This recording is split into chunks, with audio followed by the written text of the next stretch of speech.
Hello and welcome to Kyle's Corner. And I'm Kyle, a gunner who likes talking about Arsenal and football in general. And today I just wanted to just talk about what I saw, what I'm seeing in the transfer market. I wanted to do a catch-up stream, just catch-up video on what I missed out. So I haven't done anything in about a week. I was hoping that I was kind of trying to keep my powder dry, not to do a video uh, just in case we actually got something across the line, but that really doesn't seem like it's gonna be happening. So we did a couple of things, but uh, in actuality, we haven't really gotten anything done. It's just been a big roller coaster drama, and yeah, I'll just get into it.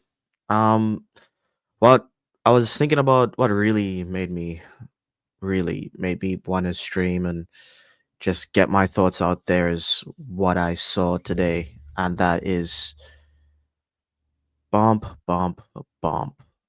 Nico Williams have been given permission to speak to Bayern Munich after they met his release clause. Okay, this is really bad news because even though Nico Williams isn't my number one pick, the left wing market isn't that isn't insane right now for in terms of the available left wings and well the available wingers in general. And it felt like it was either going to be, if we wanted to get like a kind of a top tier winger, it was either going to be Rodrigo, who is like elite, or Nico Williams, who's special but probably still a bit raw, but his wages are kind of insane. So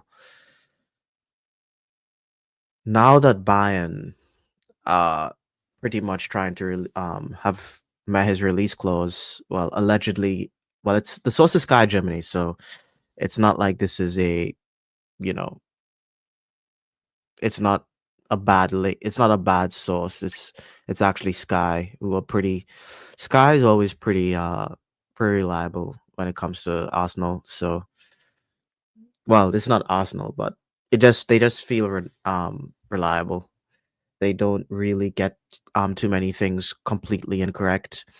I think the only thing I could remember them getting like at least it feels like they got really wrong is that they said we had like 100 million to spend for the entire summer, which is just bogus. Don't know where they got that from, but other than that, I can't remember the last time Sky really said something insane. So if Bayern is willing to meet, if Bayern already met his release clause and he's, going to talk to them, that means they've basically put their money on the table. They've just, just laid it all out. They didn't even speak to him first. They're just like, yep, we're going to meet that release clause. Let's talk. Because they're a big club. They're a really, really big club. And it's not really much we can do about that. I think we are probably trying to keep our powder dry.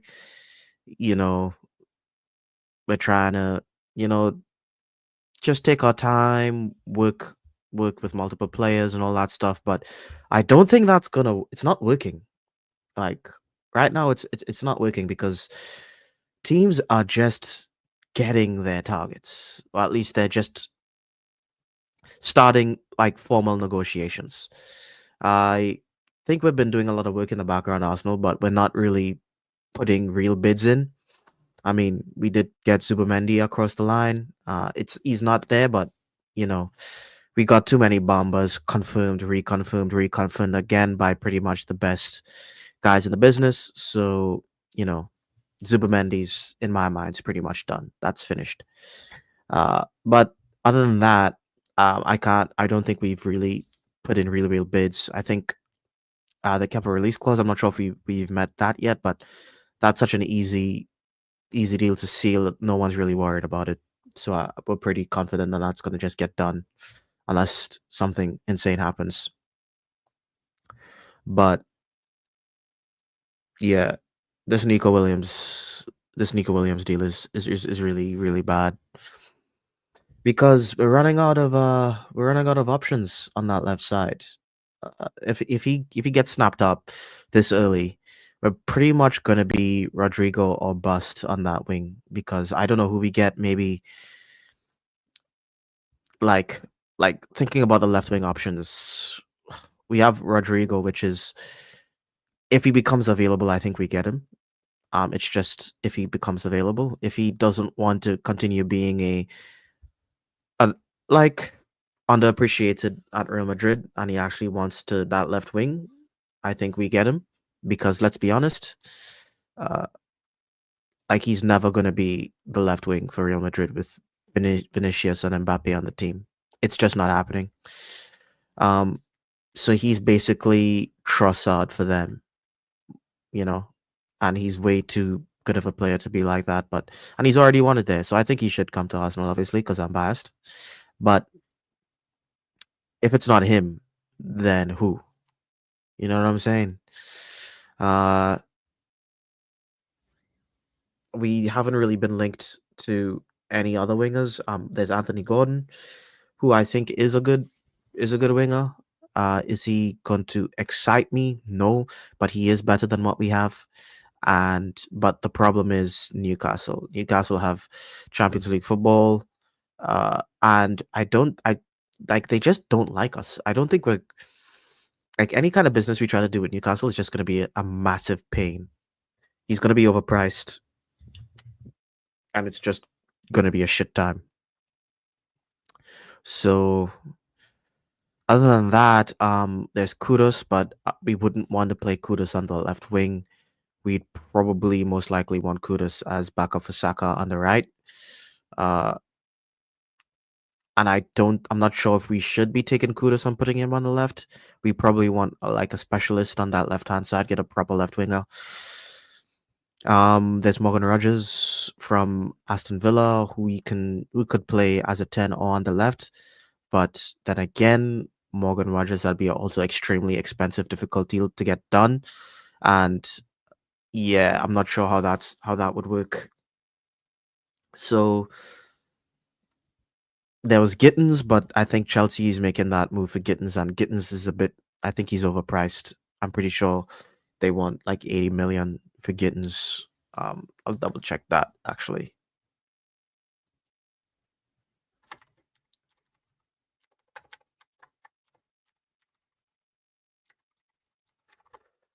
Let's see, Gittins. Chelsea bid 50 £50 million, I think, or 50 million euros for Gittins, and that got rejected. So they probably want, I'm guessing they want like maybe 65 million for him. I'm not sure, but he's an expensive option. And yeah, I'm not sure if he's good enough. He's not the stardust we need to win. I think Nico Williams could have been that, even though he would be overpaid. Uh, we don't really have a choice. At a certain point, you just have to get the best players available, and just bite the bullet. Bad news. Unless I don't think he turns down Bayern Munich. I think there were a bunch of links that before that was saying that he was, open to the move to Bayern Munich, and I just I just don't see him. I just don't see him turning them down if they meet his wages, because he seems to be a guy who's kind of like all about the Benjamins at least a little bit. Because let's be honest, 300K a week is absolutely ridiculous for this guy. But what you gonna do? So that's me being a doomer. Hearing this news because I'm seeing targets fall away one by one by one. I think Cunha was gone pretty early. I think he would have been a nice option.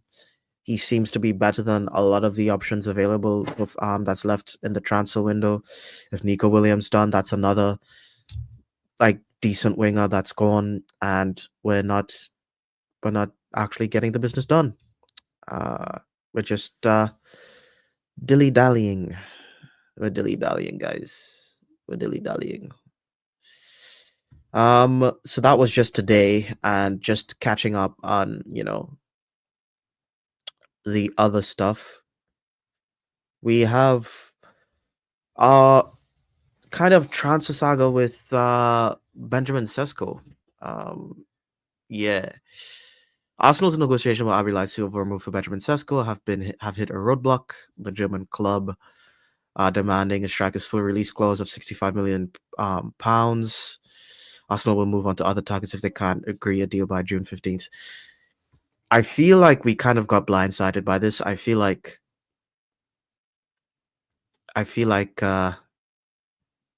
this wasn't part of the plan. I have a feeling that probably thought we were going to get wrap up Sesko pretty early, but Leipzig have just they're just increasing their price, and we don't want to play ball.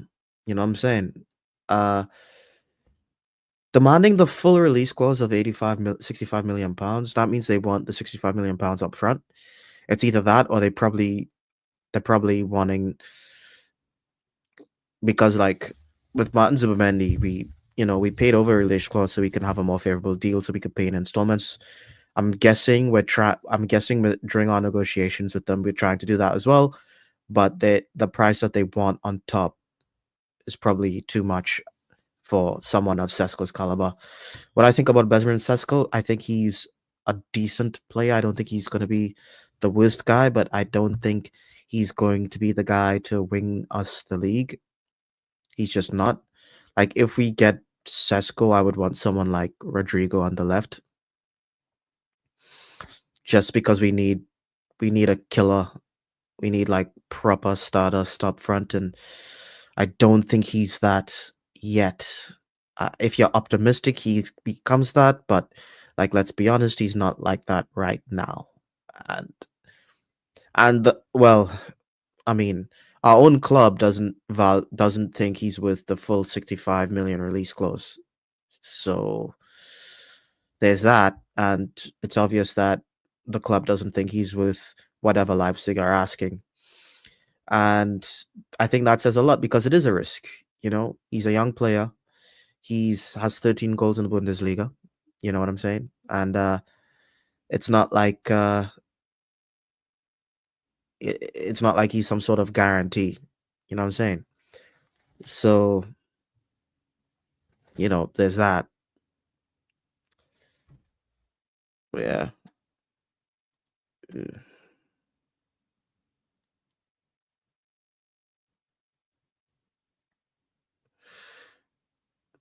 This is yeah, I don't know what this is.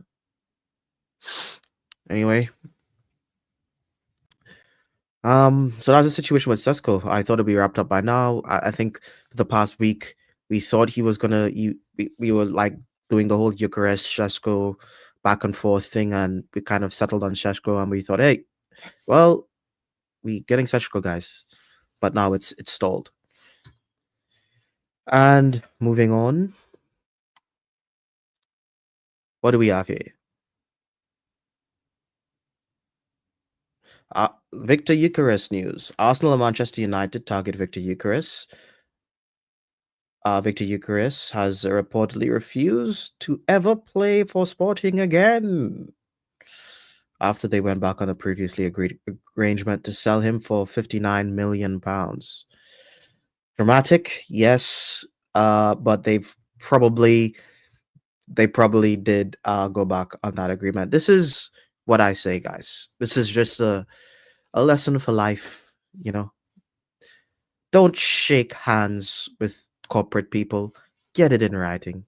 You can use this for pretty much any part of any profession.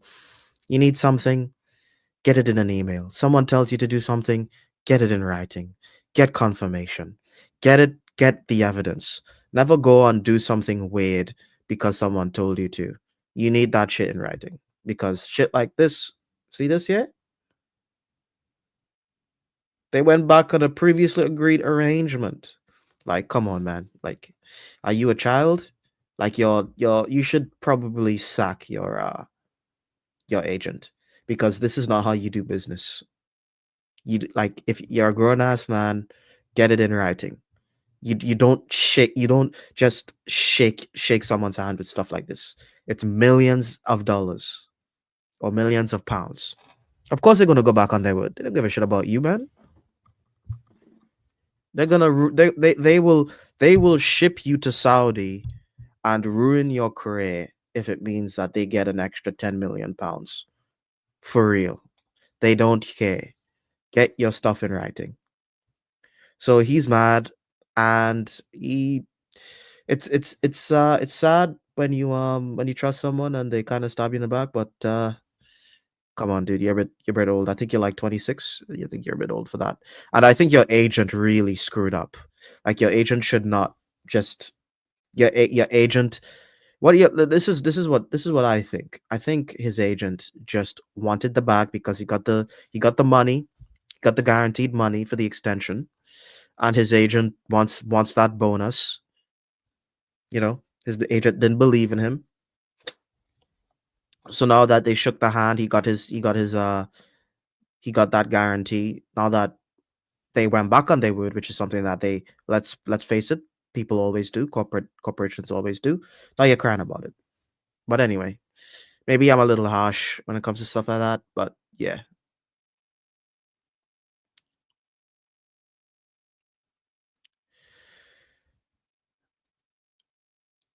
And moving on, this was more recent than that. Him being angry at his agent. Breaking: Arsenal have submitted their first official bid for Victor Eucharist, 55 million euros plus 10 in add-ons. The offer was made during a meeting yesterday. Sporting are expected to reject it.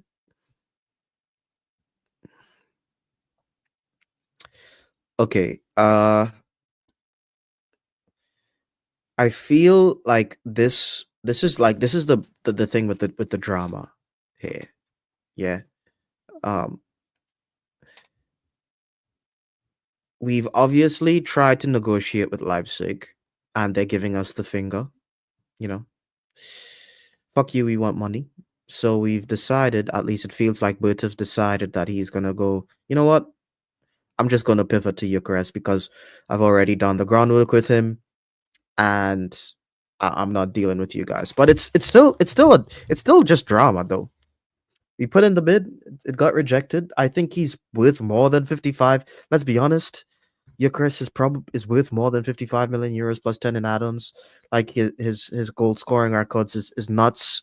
Like I know it's a Portuguese league, but come on, like he's worth more than that. Just get it done. You know what I'm saying? Just get it done. Uh yeah, 55. I think he's probably worth like if I think if you bump that up to maybe 65 plus 10, you probably get him. Honestly, maybe 70 plus 10. Probably not. I think 60. I think 65 plus 10 probably gets him. Oh, yeah, depending on the add-ons. But I think if we want Eucharist, we can get him. United's in for him as well. That was a development that I didn't cover because I was waiting for more important news. But let's be honest here, like United, like they're just not a threat. You know what I'm saying? Like if we want Victor Eucharist, we will get Victor Eucharist. We're in a much better position than Manchester United right now. They're rebuilding. He's in his prime right now. He's 26 years old. He wants to win now. By the time Manchester United, you know, builds their project and is ready to really compete in all competitions, Gyökeres is probably going to be like 30. You know what I'm saying? Like if Manchester United are in proper title races and getting semi-finals and finals in Champions League in 4 years, like most Manchester United fans will bite your hand off for that. Like if you ask Manchester United fans, hey, in 4 years, you're going to be challenging for titles, finishing within 5 points, getting to quarters and semis in the Champions League, they will bite your hand off. So, like on the optimistic end, Gyökeres is probably going to be, if he goes to United, he'll be fighting for championships like past his prime. He comes to Arsenal, he's right in the mix. You know what I'm saying? So I don't think we need to worry about Manchester United. I just want us to get the job done. You know, like just seal the deal. Like we don't have that many options. It's between these two. Leipzig's giving us the finger. Move on. He's not Ronaldo. Sesko isn't Ronaldo, dude. You're not missing out on like some Arsenal fans talk about Sesko like if it's we're going to be missing out on the next Haaland. It's just not happening. There's a reason why there's one Haaland. It's because it's actually really hard to find players like that. You know what I'm saying? So maybe he bangs, but if our own club doesn't want to meet that 65 million pound release clause, then it's obvious that even our own club doesn't think he's worth the risk. So we should just move on, get Eucharist, and maybe in a year or two pick up that another up and coming striker because they're always up and coming strikers, man. They're always going to be another guy, and by then Eucharist is going to be more established in the team, and you can be an understudy to Eucharist in a year or two from now or whatever we want. Because if we mess around Sesko, it's not going to be the last great striker that ever played the game. You know what I'm saying? So uh, we should just move on, get our business done. Speaking of getting our business done, Arsenal are monitoring. Well, this is not speaking of getting our business done because it's still monitoring. Arsenal are monitoring RB Leipzig's Antonio Nusa as a potential signing alongside Benjamin Sesko. The 20-year-old Norwegian striker, well, winger, is valued at 45 million euros, posted 9 goals and 7 assists last season. I like this guy. I don't know if you guys, he plays for Norway. I don't know if you guys were watching that Norway game. Uh what was the game again? I can't remember who they were facing. Just give me a sec.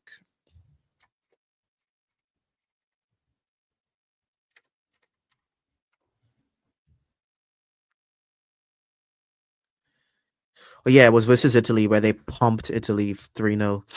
Um and I'm pretty sure Nusa scored a goal in that game. Yeah. Nusa, I was watching it because of Odegaard, obviously, because I was just watching his game and I was really focused. I was focused on like Odegaard. I just wanted to see, okay, how does he play for this national team? I really wanted to kind of do a deep dive and see if it's like Arteta's the reason why Odegaard was, playing the way he's playing, dropping back so much. And to be honest, I wasn't looking at this guy, you know, but he made me look at him. He made me Google his name because that the game that he had was absolutely amazing. You know what I'm saying?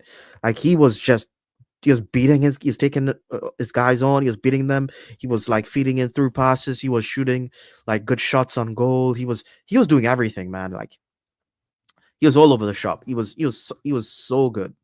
I think he's an amazing talent, and I have a man. I have a good like when I watch him, man. Like it was one game. Like you don't want to get too gassed after seeing someone play one game. It could have been the best game he's ever played.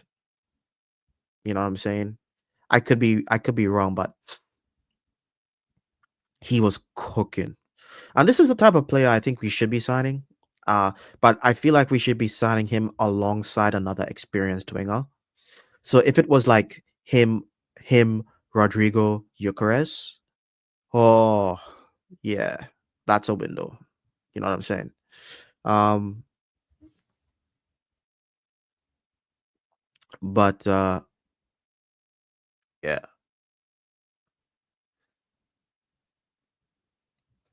and 9 goals, 7 assists. That's not bad. 16 GA. That's that's kind of what I would like between 15 and 20 GA is kind of what I want from a winger, and he's still really young. He's 20 years old. Like I think if we put him on that left hand side, he would cook. He would definitely displace. He would completely like he like what I saw from him was better than anything I saw from Martinelli in like 2 years. It's just so I think this is promising. And what I saw another one that said left as another potential signing from RB Leipzig during a deal for Benjamin Sesko. I'm thinking maybe we get like a package. Maybe we get both players in some sort of deal where we go, hey, like, what if we take these two off your hands? We can negotiate like a better deal um for them. Maybe that's a thing. You know what I'm saying? Yeah, it's technically Project Youth or whatever, but I think he's someone I'm happy to get because he's not even that 45 million euros. That's not that much. I think that's about 30 million pounds.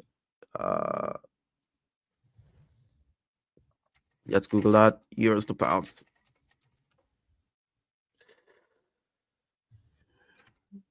38 million pounds.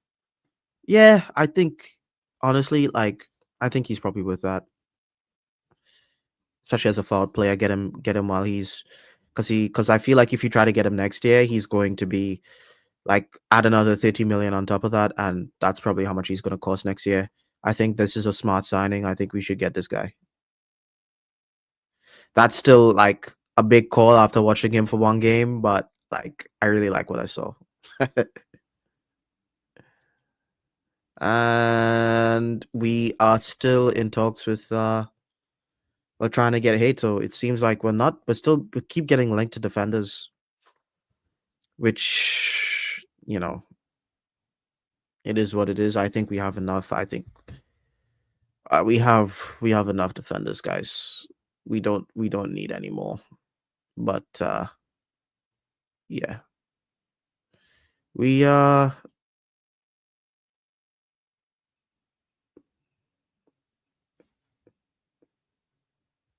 we're getting another defender. Well, we're looking at them, man. We're looking at so many that that I feel like we're probably going to get one. And we're going to spend a decent fee on one, which I'm not happy with. I don't think we should be spending this kind of money on another defender, man. Like, please. At least this should be like the icing on the cake after we get like two, three forwards and a midfielder. Like then we get the defender and then the fans can really celebrate and really cheer because we did so much good business. But like if Hato comes in before we sign a single forward player, I think that's gonna be really bad. I think the fan base isn't gonna like that very much. But yeah. And that's me just catching up with everything so far. I was hoping to, you know, say like it's not just links, but it's actually something really solid. But yeah, unfortunately, I can't. So yeah. Anyway, uh, thank you for watching, and I'll see you later.